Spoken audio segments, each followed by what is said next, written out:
We've all fallen face first into the rabbit hole of TikTok and Instagram. It's like quicksand for your brain. You scroll for 5 minutes and suddenly it's 3 hours later. These apps are engineered to be addictive. Every like, every comment, every follow sends a little surge of dopamine to your brain. It's like a tiny digital pat on the head. And who doesn't love a good head pat? So, dopamine. It's the brain chemical that makes us feel good. It's released when we do things that are essential for survival, like eating or having sex. You know, fun stuff. But somewhere along the line, our brains got tricked into thinking that getting a bunch of likes on a picture of our lunch was just as important as, not starving to death. Now, every time that notification bell rings, our brains light up like a Christmas tree. Someone likes me, they scream. I must be worthy of love and attention. And so we chase that high, posting more and more, desperate for another hit of that sweet, sweet validation.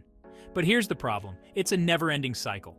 The more likes you get, the more you need to maintain that feeling. It's like trying to fill a bottomless pit with likes and comments. You're not just chasing a high, you're chasing something more, something that will never be enough. And what happens when the likes slow down? What happens when you post your masterpiece of a selfie and crickets? Well, that's when things start to go south. Remember that dopamine rush we talked about? Yeah, well, what goes up must come down. And when it comes to social media, the crash can be brutal.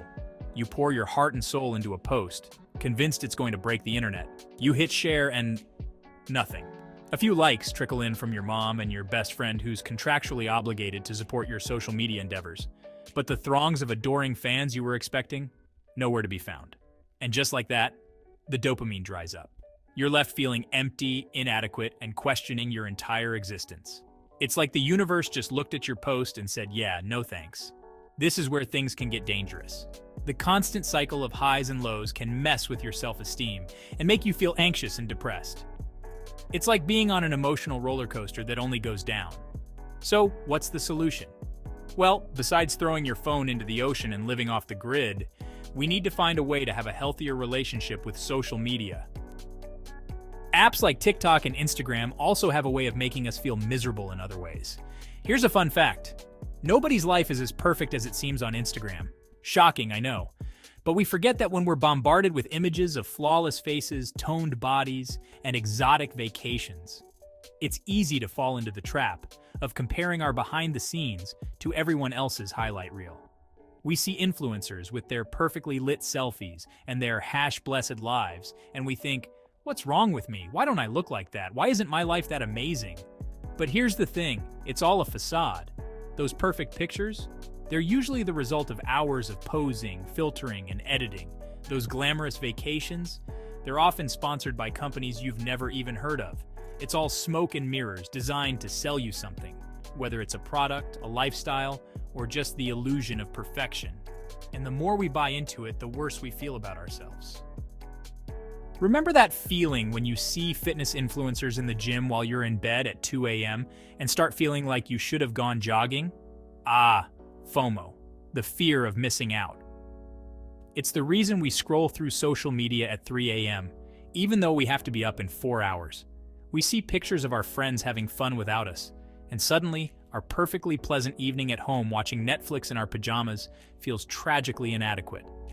We convince ourselves that everyone else is out there living their best lives, while we're stuck at home, missing out on all the fun. But are we really? Think about it. How often have you been at an event that looked way more fun on Instagram than it actually was in real life? We tend to forget that social media is just a snapshot, a carefully curated moment in time. It doesn't show the whole picture. The next time you're feeling FOMO, ask yourself this: would I rather be living my life or documenting it for Instagram? Chances are, the answer is to actually live your life. Let's talk about how to control these negative effects and start using these apps in the way they were intended to be used, for entertainment and networking. Look, we're not saying you have to delete all your social media accounts and move to a yurt in the woods, although, no judgment if you do. Social media can be a great tool for connecting with people, sharing experiences, and discovering new things. But like any tool, it's important to use it in moderation. We need to be mindful of how it makes us feel and be willing to step away when it starts to negatively impact our mental health. So the next time you find yourself spiraling down the rabbit hole of social media, take a deep breath and put down your phone. Go for a walk, read a book, or have an actual conversation with another human being. Remember, real life is happening outside the screen. Don't miss out on it because you're too busy chasing likes.